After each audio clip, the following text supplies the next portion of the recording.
नमस्कार दोस्तों, मैं डॉक्टर हीरा सिंह बिष्ट स्वागत करता हूं अपने इस YouTube channel world of physical education में।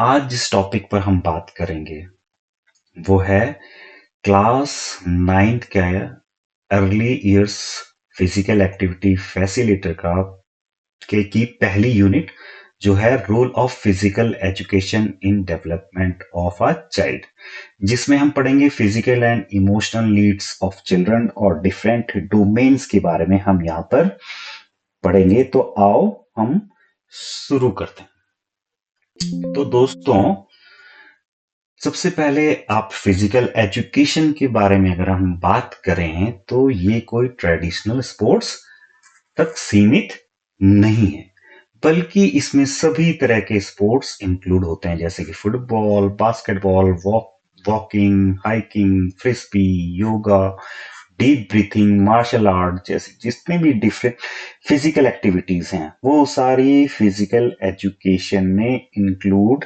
होती है। और अगर आप रेगुलर फिजिकल एक्टिविटी करते हैं तो आपकी मस्कुलर स्ट्रेंथ, आपकी एंड्योरेंस और कार्डियोवास्कुलर फिटनेस इंप्रूव होती है। और ये तो होती है, साथ में आपकी मेंटल हेल्थ, कंसंट्रेशन, अवेयरनेस और पॉजिटिव मूड भी और बेहतर बनता है। जो फिजिकल एजुकेशन है वो डिफरेंट एज और एबिलिटी के स्टूडेंट को सिखाई जा सकती है और उन्हें हेल्थी और एक्टिव लाइफस्टाइल अपनाने के लिए मोटिवेट करती है। जो फिजिकल एक्टिविटी है, गेम्स फिजिकल एजुकेशन का इंपॉर्टेंट पार्ट है। यानी फिजिकल एजुकेशन सिर्फ गेम्स तक या फिजिकल एक्टिविटी तक सीमित नहीं है। जो फिजिकल एक्टिविटी और गेम्स हैं वो केवल एक पार्ट है फिजिकल एजुकेशन का, बहुत ही इंपॉर्टेंट पार्ट है।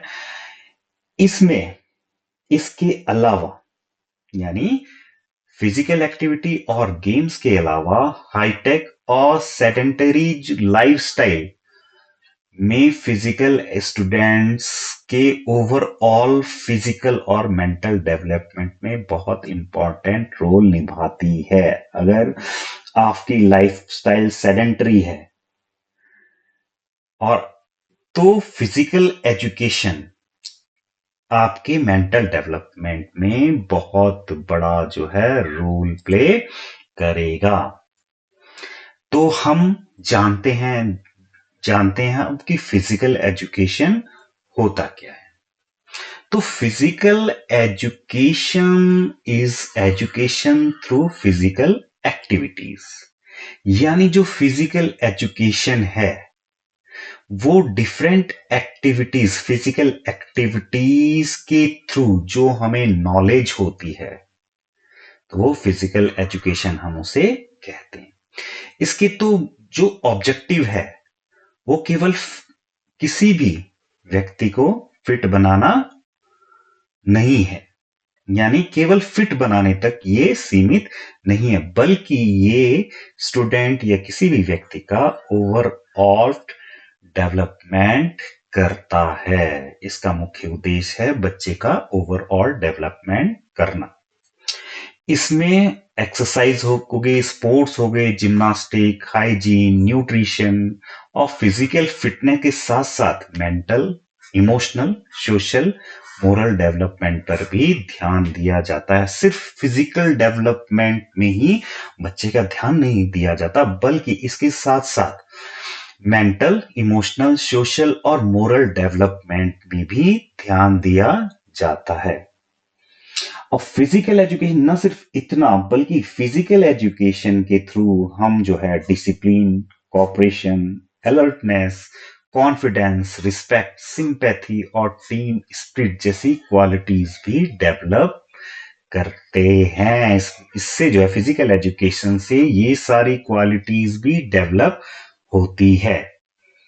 इसलिए फिजिकल एजुकेशन बच्चे के बॉडी, माइंड और स्पिरिट के होलिस्टिक डेवलपमेंट में बहुत ही इंपॉर्टेंट भूमिका निभाता है।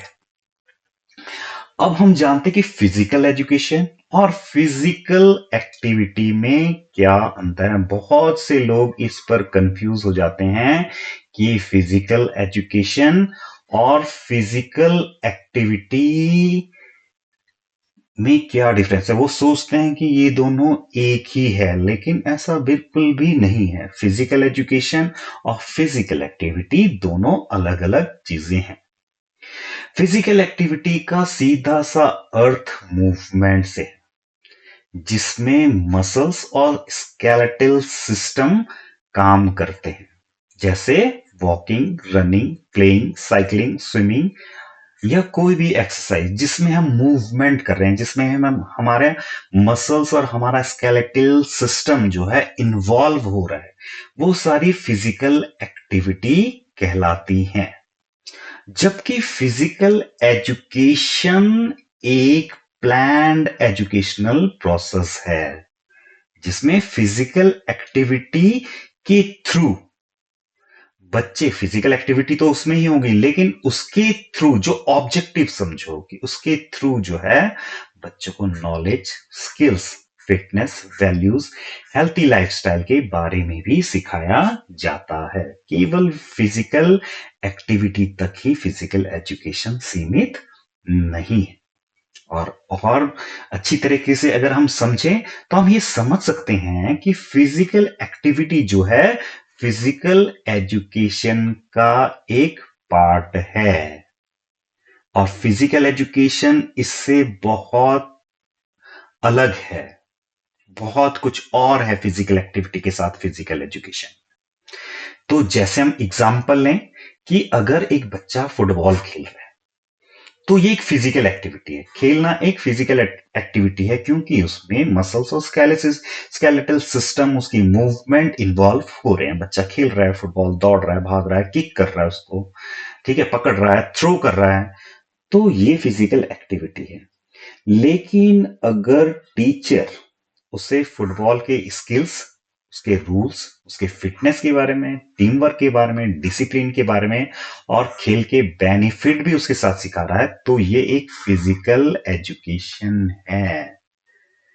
कि फिजिकल एक्टिविटी के थ्रू वो बच्चों को और भी नॉलेज दे रहा है। वो उसको स्किल्स की नॉलेज दे रहा है, उसको रूल्स सिखा रहा है, उसके फिटनेस के बारे में सिखा रहा है, उसके टीम वर्क के बारे में सिखा रहा है कि आपको कैसे टीम के साथ इन्वॉल्व होकर खेलना है। बिना टीम वर्क के गेम नहीं जीते जाते। डिसिप्लिन में कैसे रहना है और इसके बेनिफिट्स क्या क्या है। तो अगर हम सीधे से, आपको अगर याद रखना है तो आसान भाषा में हम कहते हैं जो फिजिकल एक्टिविटी है वो शरीर को एक्टिव रखना है, फिजिकल एक्टिविटी का। और फिजिकल एजुकेशन शरीर को एक्टिव रखने के साथ साथ नॉलेज, स्किल और वैल्यूज सिखाना है। इसमें सिर्फ शरीर को फिजिकल एक्टिविटी रखना है, लेकिन फिजिकल एजुकेशन में एक्टिव रखने के साथ साथ आपको नॉलेज, स्किल्स और वैल्यूज को भी सिखाया जाता है।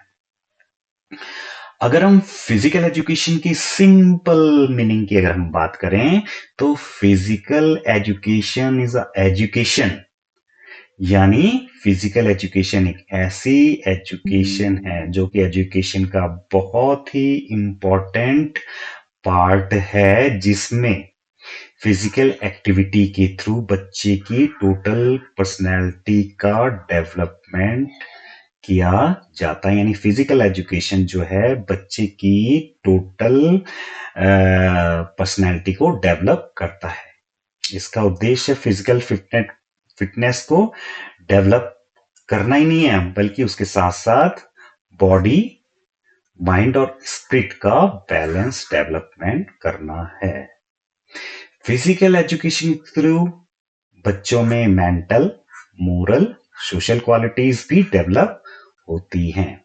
बच्चे में अलर्टनेस, प्रेजेंस ऑफ माइंड, यानी निर्णय लेने की क्षमता, कितनी जल्दी कोई निर्णय लेता है।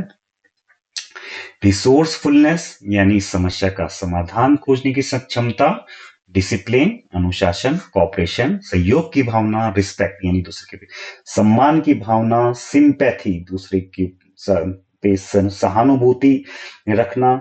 और जेनरिसिटी, यानी उदारता, ये सारे जो है क्वालिटीज भी डेवलप होती हैं। इसलिए फिजिकल एजुकेशन बच्चे को केवल फिजिकल फिट ही नहीं बनाती, बल्कि उसको खुश रखती है, उसको बैलेंस रखती है, उसको डिसिप्लिन रखती है, उसको रिस्पॉन्सिबल बनाती है और सोशली वेल एडजस्टेड पर्सन बनाने में उसकी मदद करती है।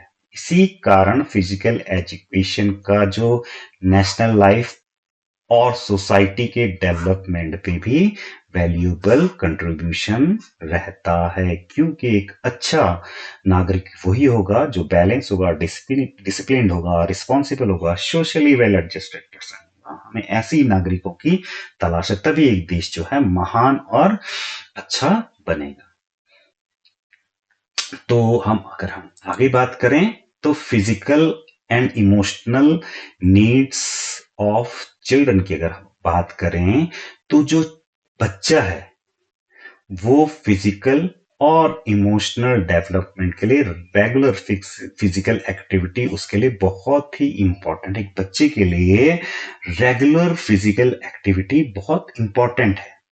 उससे क्या होगा, उसको अच्छी हेल्थ मिलेगी, फिजिकल फिटनेस मिलेगा, हेल्थी बॉडी मेंटेन वो रख सकता है और वो डिसीज के रिस्क से कम होगा, उसको डिसीज होने के चांसेस कम रहेंगे।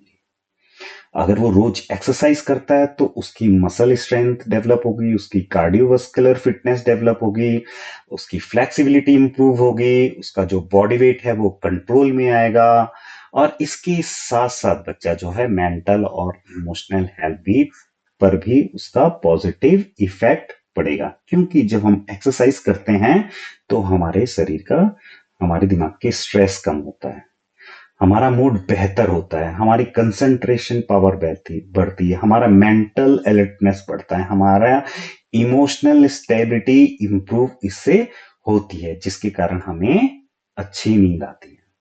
और जो फिजिकल एक्टिविटी है वो बच्चों को सेल्फ स्टीम और कॉन्फिडेंस बच्चों के अंदर बढ़ाती है। इसलिए प्रॉपर न्यूट्रिशन के साथ रेगुलर फिजिकल एक्टिविटी को बच्चों की डेली रूटीन में इंपॉर्टेंट पार्ट बनाना चाहिए। तो इसके क्या क्या मैंने बताया बेनिफिट्स, एक सो गुड हेल्थ, डिसीज से प्रिवेंशन, मसल स्ट्रेंथ और फ्लेक्सिबिलिटी में इंप्रूवमेंट, मेंटल कंसंट्रेशन बढ़ाता है, स्ट्रेस को कम करता है, सेल्फ स्टीम और कॉन्फिडेंस को बढ़ाता है, बेटर स्लीप देता है, हेल्थी बॉडी वेट बनाए वो रखता है। अब अगर हम बात करें इसके ऑब्जेक्टिव तो इसके तीन मेन डोमेन होते हैं फिजिकल, क्योंकि अगर हम लर्निंग के ऑब्जेक्टिव्स की बात करें तो इसको हम तीन मेन डोमेन में डिवाइड करते हैं। जो सबसे पहला मेन डोमेन है वो है इमोशनल डोमेन, जिसे हम कॉग्निटिव डोमेन भी कहते हैं, जिसका सीधा सीधा अर्थ है नॉलेज से, उसकी बच्चे की अंडरस्टैंडिंग से और उसके इंटेलेक्चुअल डेवलपमेंट से। अगर हम इमोशनल डोमेन की बात करें तो फिजिकल एजुकेशन ये चीजें बढ़ाता है। इसमें जो है बच्चे को जो जानने की, उसको समझने की, अप्लाई करने की, एनालाइज करना, इवेल्युएट करना, ये बच्चा सीखता है। इसका जो मेन ऑब्जेक्टिव है वो नॉलेज को बढ़ाना है, प्रॉब्लम सॉल्विंग एबिलिटी को डेवलप करना और कंसेप्ट को समझना है। जब हमारा कॉग्निटिव डोमेन से क्या जो मतलब है वो सीधा सीधा किसी भी बच्चे की नॉलेज को बढ़ाना, उसकी अंडरस्टैंडिंग कितनी है, उसका इंटेलेक्चुअल डेवलपमेंट कितना है, तो उसको जानना है और उसको और आगे बढ़ाना है कॉग्निटिव डोमेन। फिजिकल एजुकेशन के थ्रू हेल्थ एक्सरसाइज और हेल्थी हैबिट्स के बारे में नॉलेज मिलता है, उसके बिहेवियर में पॉजिटिव चेंज आता है। जब हम हेल्थी होते हैं तो हमारा माइंड अपने आप पॉजिटिव होने लगता है, हमारा जब ब्लड फ्लो अच्छा होगा, हम अच्छे, हमारा कंसंट्रेशन, और जब हमारे शरीर में हर ऑर्गन बेहतर तरीके से काम करने लगेगा तो हमारी सारी चीजें जो है पॉजिटिव होंगी। तो बच्चा जो है एक्सरसाइज, बच्चे के लिए एक्सरसाइज क्यों जरूरी है, हेल्थी फूड क्या है, किस लिए खेल के रूल्स क्या हैं, तो ये सारे जो है इमोशनल डोमेन यानी कॉग्निटिव डोमेन में आते हैं। तो अगर हम सीधी सी बात करें कि इमोशनल डोमेन है क्या या कॉग्निटिव डोमेन है क्या, तो ये नॉलेज, अंडरस्टैंडिंग और थिंकिंग इससे जुड़ा हुआ है। तो हम आगे चलते हैं। अब हम बात करते हैं फिजिकल डोमेन की। फिजिकल डोमेन, अभी हमने इमोशनल डोमेन पढ़ा, अब हम पढ़ते हैं फिजिकल डोमेन की। फिजिकल डोमेन क्या होता है? फिजिकल डोमेन जिसे हम साइकोमोटर डोमेन भी कहते हैं। तो फिजिकल है तो सीधा सीधा अर्थ इसका बॉडी मूवमेंट से होता है, जो हमारे मोटर स्किल्स हैं इससे संबंधित होता है, जो हमारी फिजिकल एक्टिविटीज से संबंधित होता है। इसमें बच्चे को body control, coordination, agility, balance, direction sense और स्ट्रेंथ के बारे में बताते हैं, उसको डेवलप करते हैं। तो अगर हम फिजिकल डोमेन की बात करते तो सीधा सीधा उसका अर्थ बॉडी के मूवमेंट से, उसके मोटर स्किल्स की डेवलपमेंट से ये संबंधित है। तो इसमें दो इंपॉर्टेंट स्किल होती हैं। पहला है fine motor skill. Fine motor skill मतलब जब हमारी छोटी मसल्स किसी चीज में इन्वॉल्व होती हैं तो वो फाइन मोटर स्किल्स कहलाती हैं। जैसे पेंसिल पकड़ना, तो हमारी हाथ की जो उंगलियां हैं, है ना, तो वो जो है पेंसिल को पकड़ती हैं, तो वो छोटी मसल्स उसमें इन्वॉल्व है। बटन लगाना, एक हाथ से बॉल पकड़ना, तो यानी हमारी छोटी इन मसल्स जिसमें इन्वॉल्व होती हैं तो वो फाइन मोटर स्किल्स होती हैं।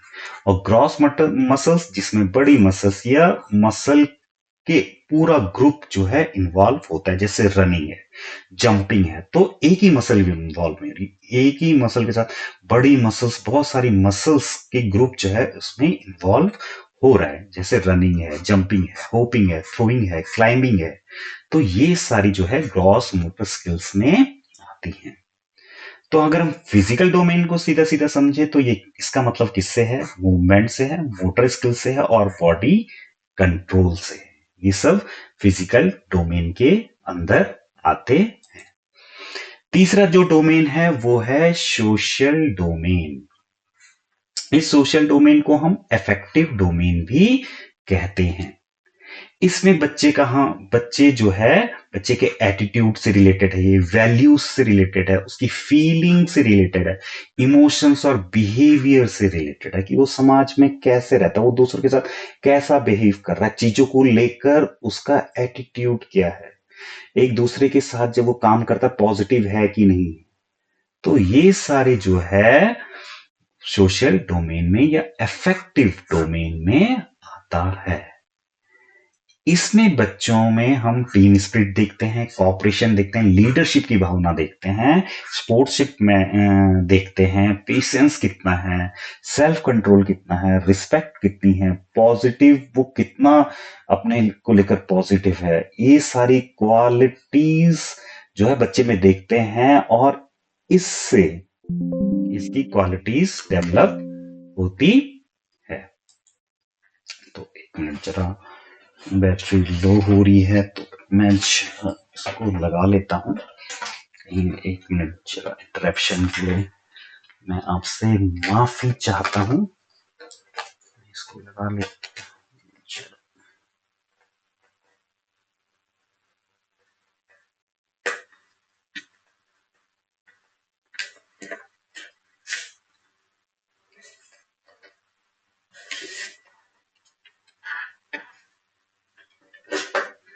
तो ये सारी चीजें आप जो है फिजिकल एजुकेशन में समझ सकते हैं।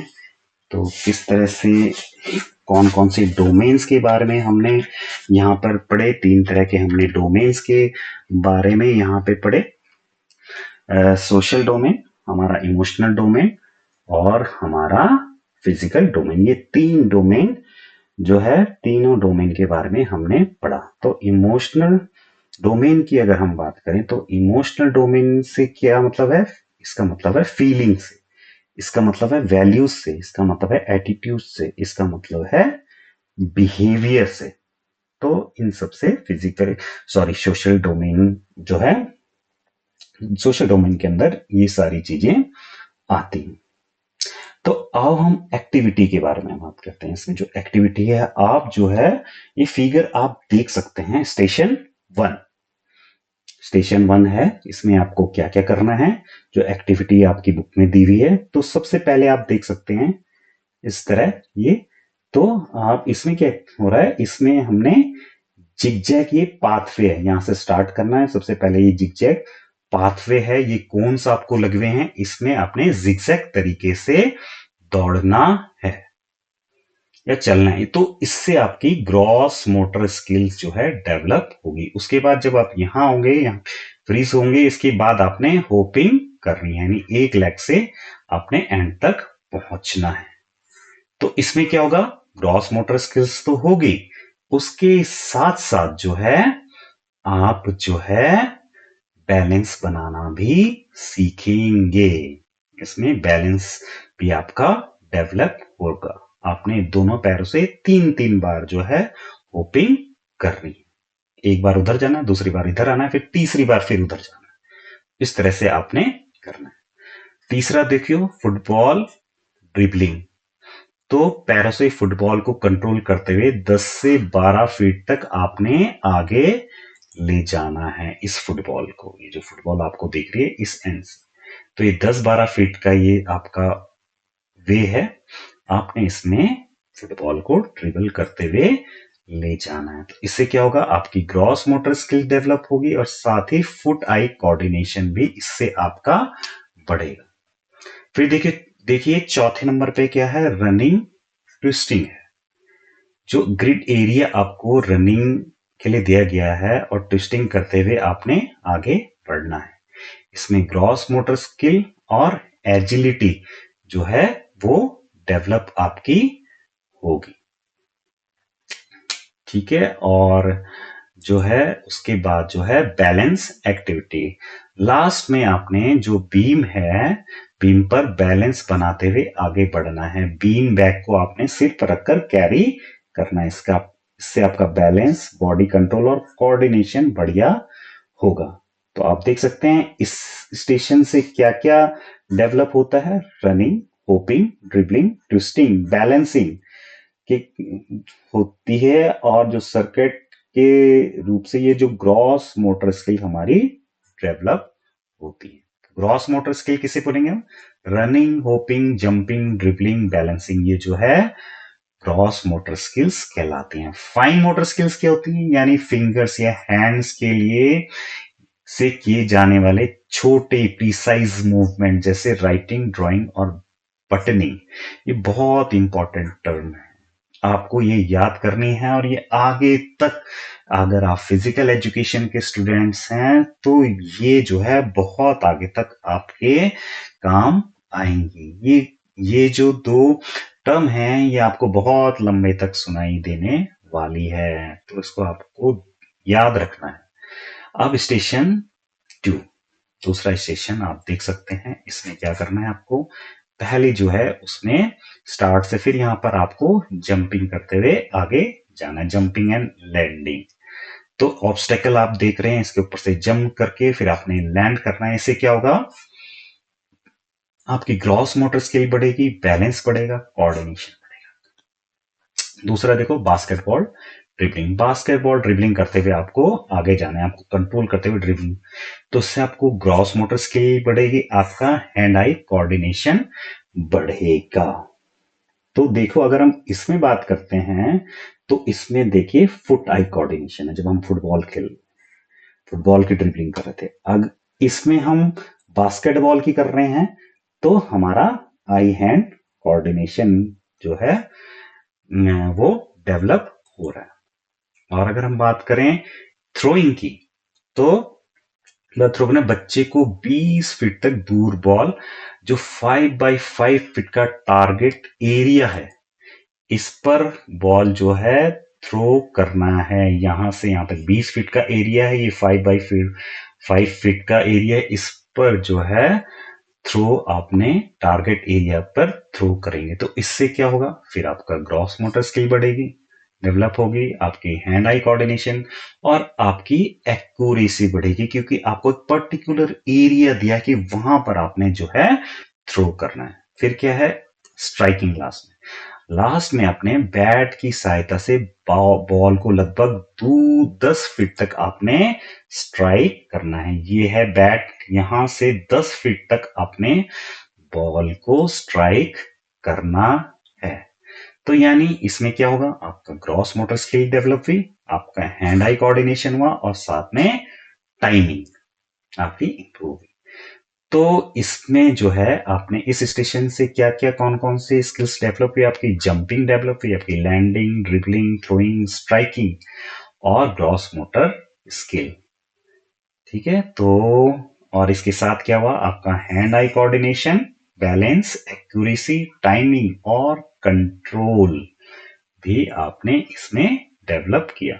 तो यानी इसका मुख्य उद्देश्य क्या था इस स्किल का, ग्रॉस मोटर स्किल्स को बढ़ाना, coordination, balance, accuracy, sports skill का डेवलपमेंट करना था। जो इस स्किल है इसका मेन उद्देश्य ये था।